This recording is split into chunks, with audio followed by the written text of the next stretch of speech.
Welcome to the Secure Circle Show, where we empower you with the knowledge to protect yourself against fraud, identity theft, and cyber threats. In this podcast, we delve into the critical issues surrounding cybersecurity in our increasingly digital world. Each episode features insightful discussions, expert interviews, and actionable tips that will help you and your loved ones stay safe online. From understanding the latest scams to learning how to secure your personal information, our goal is to create a community that prioritizes cybersecurity. Whether you're a seasoned tech enthusiast or just starting your journey to online safety, the Secure Circle Show is here to guide you. Let's jump in. Okay, so you know how it is, you're online, maybe checking your bank balance, looking for something to buy, then maybe scrolling through social media. We do so much online now. Yeah, constantly. And it's easy to kind of forget that there are real risks sort of hiding there, isn't it? Absolutely. Mm-hmm. In today's world, being online so much, well, protecting yourself isn't just, a nice idea. It's really fundamental. It's about financial security, peace of mind, all of it. Right. And that is exactly what we're going to dig into today. We're doing a deep dive into identity theft prevention. We're using this really helpful article as a guide. Identity Theft Prevention 101, Essential Steps to Protect Yourself. It's by Adebayo Adepoju, who's a fraud analyst and web developer. And our mission here, well, it's pretty straightforward, but really important. We want to go beyond just, being aware of the dangers. Yeah. We want to give you practical knowledge, actual steps you can take, so you feel more confident defending yourself against fraud and identity theft today. Because it's a huge deal. I mean, to really underline it, the article has this statistic. Identity theft hits nearly 15 million Americans every single year. Wow. Yeah, and the losses are in the billions of dollars. It's just massive. So understanding protection is key. Okay, so maybe let's start by clearing something up that often gets confused. The difference between fraud and identity theft. Good idea. People use them almost interchangeably sometimes. Right, but they are distinct. Yeah. So fraud, basically, it's deception for gain, usually financial gain. Okay, like tricking someone out of money. Exactly. And identity theft is a type of fraud. It's specifically when someone steals and uses your personal information. Like your social security number, credit card info. Precisely. Your bank details, anything like that. They use it to commit fraud or, other crimes in your name. Okay, that clarifies it. Yeah. And the article then kind of walks us through the common types we see. Credit card fraud is a big one. That's just the unauthorized use of your card info. Could be through phishing, could be a data breach where hackers steal info from a company. And then suddenly you see charges you didn't make. Exactly. Yeah. Which is bad for your wallet and your credit score, obviously. And phishing scams. I think pretty much everyone's seen those emails or texts, right? Oh, for sure. Those fake messages trying to look like they're from your bank or, a delivery company. Trying to get you to click a link or give up info. Yeah, exactly. And the article really stresses how easily those can lead straight to identity theft if you're not careful. It seems like they're getting more sophisticated too, not just generic emails anymore. That's a very good point. Phishing has definitely evolved. You get these spear phishing attacks now, which are super targeted. They might use your name, maybe mention your workplace. To make it seem more real. Right. Makes it much more convincing. And then there's smishing, phishing via SMS text messages, and even vishing, which is voice phishing over the phone. Phishing. Okay. Yeah, the common tactic is always creating urgency or fear. Your account is compromised, click here, NOW, or you owe money, pay immediately. They want you to react fast without thinking. That is scary. The article also talks about account takeover. What does that involve? So account takeover, or ATO, that's when criminals manage to steal your login details, your username and password for, say, your email, online banking, social media. Okay. Once they're in, they can change your password, lock you out, and then use your account for, whatever gains them money or information. That sounds like a nightmare. Completely disruptive. It really is. Then there's tax fraud. Yeah, I saw that. I hadn't really thought of that as identity theft in the same way, but it makes total sense when you think about it. It does. Someone gets your social security number, files a tax return pretending to be you, and claims your refund. Before you even get a chance to file. Exactly. And then you're left trying to sort it out with the IRS or whoever the tax authority is. Huge headache. And what about this synthetic identity theft? That sounds complicated. It is. Yeah, synthetic identity theft is pretty intricate. Basically, criminals create a whole new identity. They mix real information, like a stolen social security number. Often from a child, right? Or someone deceased. Exactly. They combine that real SSN with totally fake info, name, date of birth, address. And then what? Then they use this fake synthetic identity to open credit card accounts, maybe get loans. They build up a credit history for this fake person, max everything out, and then disappear. Wow. And because it's not directly tied to a single real victim initially, it can be harder to detect. That's right. It often flies under the radar for longer. There are, frankly, systemic issues that make this kind of fraud possible, and it's a big challenge for banks and law enforcement. It's really sobering hearing all the different ways they operate. And like the article says, the impact isn't just about the money lost, is it? Not at all. The emotional toll is huge. Victims talk about feeling violated, incredibly stressed, anxious, just trying to clean up the mess. And the recovery. It's not quick. No, it can take months, even years. You're dealing with banks, credit bureaus, maybe even police reports, disputing charges, trying to fix your credit. It's exhausting. And the scale of this. The article mentions figures from the FTC, the Federal Trade Commission, over 1.4 million identity theft reports just in 2020. Yeah, and the numbers have only grown. And the estimated financial cost, $56 billion a year. Staggering. It really drives home why we need to know how to spot it. Which brings us to the next part, recognizing the signs. The article says awareness is basically your first line of defense. Exactly. Knowing what to look for can make a huge difference. Yeah. One of the maybe most obvious signs is seeing transactions you don't recognize on your bank or credit card statements. Right, those random charges. You have to actually look at your statements. You do. Don't just file them away. If you see something weird, investigate it right away. Definitely. Another one the article points out, which is kind of sneaky, is if your regular mail stops coming, like bills or bank statements. Yeah, that's a big red flag. It could mean someone has intercepted your mail, or worse, changed your contact address on your accounts to hide their activity. Clever, but worrying. Very. Another key thing is unexpected changes on your credit report, like new accounts opened in your name that you know nothing about, or inquiries from lenders you haven't contacted. And people might not know what exactly is a credit report or a credit bureau. Could you maybe briefly explain that? Sure. So the credit bureaus, the main ones in the U.S. are Equifax, Experian, and TransUnion. They're companies that collect information about how you use credit. Like loans, credit cards. Exactly. Your payment history, how much debt you have, things like that. Lenders use this information, your credit report and score, to decide whether to give you credit and at what interest rate. Oh, okay. And the article reminds us we can get these reports for free, right? That's right. You're entitled to one free report from each of those three bureaus every year through annualcreditreport.com. It's really important to check them regularly for anything suspicious. Good tip. What else should we look out for? Be super wary of calls or emails out of the blue asking for personal information. Scammers are really good at pretending to be legitimate companies or even government agencies. So don't just give out details. Never. Always hang up or delete the email and then contact the company directly yourself using a known phone number or website if you think there might be a genuine issue. Verify independently. Oh, okay. And getting denied for credit unexpectedly. Yeah, if you apply for a loan or a card and get turned down and you thought your credit was fine, that could be a sign that someone else's bad activity is already on your report. Makes sense.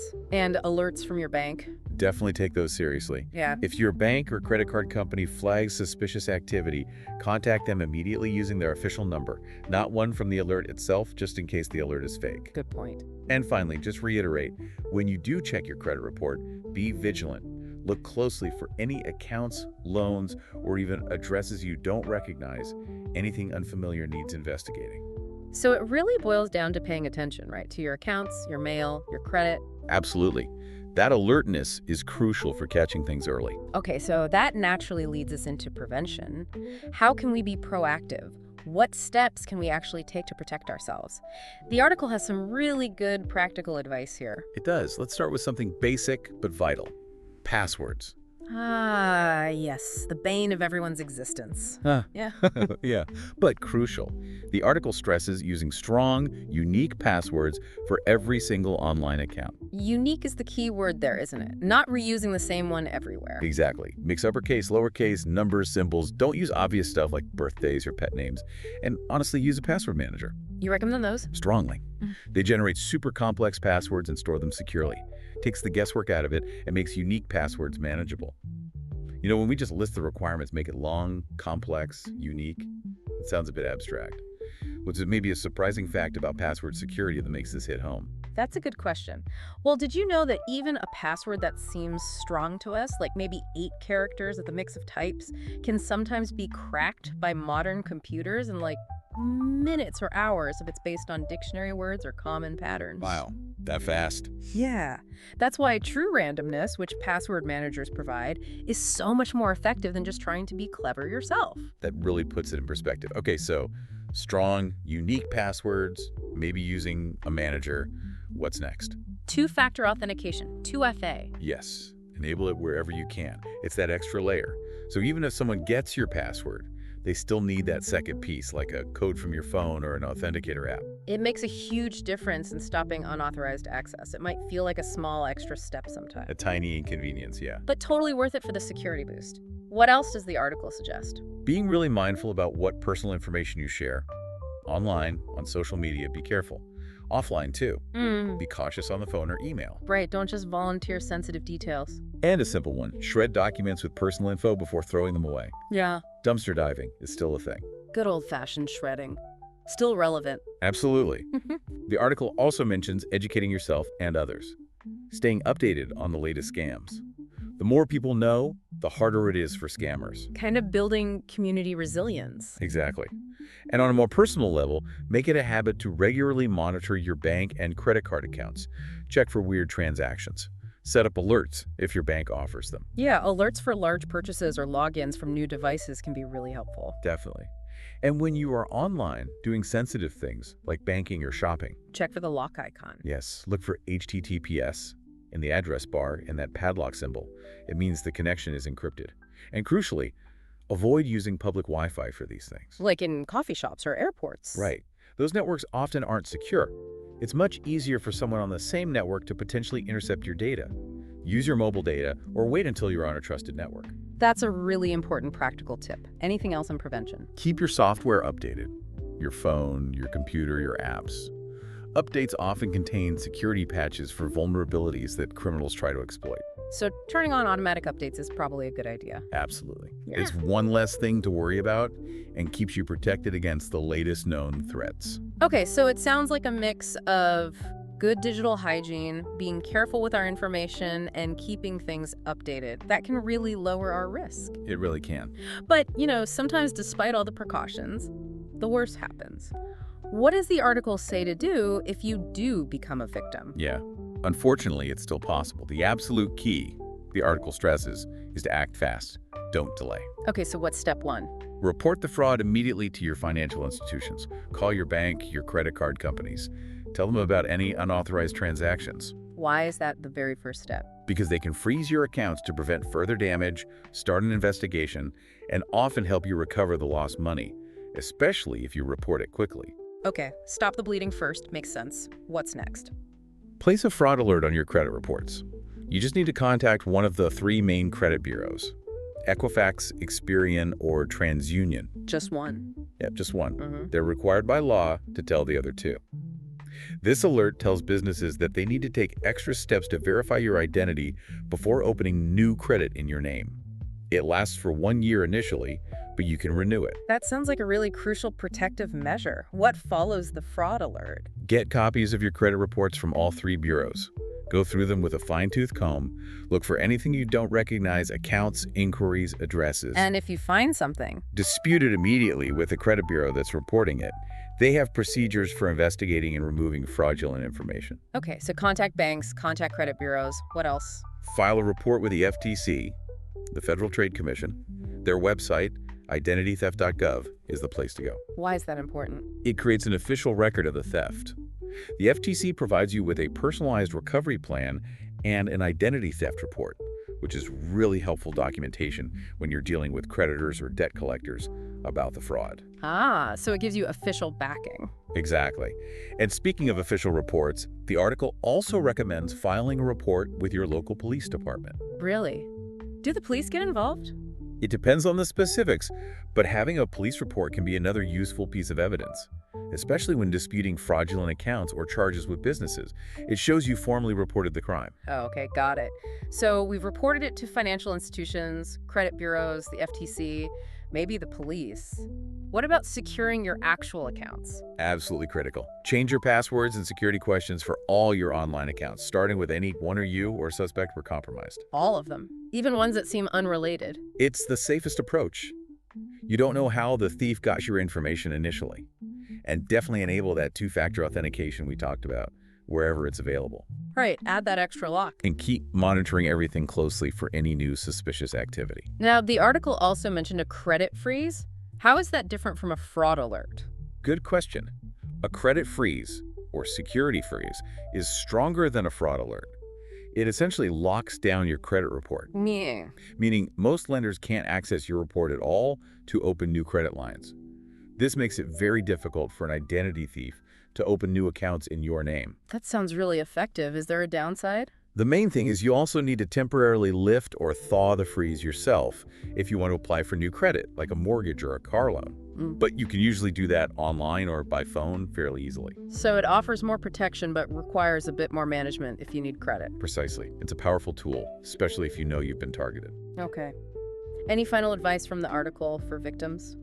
Just to stay vigilant. Okay. Recovery isn't always a one-time fix. Keep monitoring your accounts and credit reports regularly, even after you think the issues are resolved. Fraud can sometimes resurface. Right. And maybe consider identity theft protection services. The article suggests considering them, yes. They can help monitor your information across different platforms and alert you to potential issues, sometimes providing insurance or recovery assistance too, though you can do a lot of the monitoring yourself for free. It definitely sounds like a stressful process if it happens, but knowing these steps beforehand must make it feel a bit more manageable. Absolutely. Being prepared and knowing exactly what to do and in what order can make a huge difference in minimizing the damage and starting the recovery process effectively. Yeah, the article really lays it out clearly. It does. And the main takeaway is, yes, it's a scary and difficult experience, but acting fast and following these steps really does help. And remember, resources like the FTC are there to guide you. You don't have to figure it all out alone. That's a really important point. So as we kind of wrap up this deep dive, it's crystal clear that staying safe online, protecting ourselves from fraud and identity theft, it's not a one-off task. It needs constant attention, right? Ongoing vigilance. We've covered quite a bit understanding the different types of fraud, spotting those key warning signs, the preventative measures we can all put in place. And crucially, what steps to take immediately if you do become a victim. Yeah. And ultimately, it feels like it's about empowerment, doesn't it? Arming yourself with this knowledge so you can act effectively. Exactly. Understanding the threats, knowing the strategies. That's how we strengthen our defenses in this digital world that's, well, always changing. So as we all continue to navigate this online life, doing more and more digitally, maybe here's a final thought for you, the listener, to chew on. With this increasing reliance on digital stuff for, well, everything, what new risks, what new vulnerabilities might pop up in the future, and how can we start thinking now about preparing for those? That's a good question for the future. Definitely something to think about as we move forward.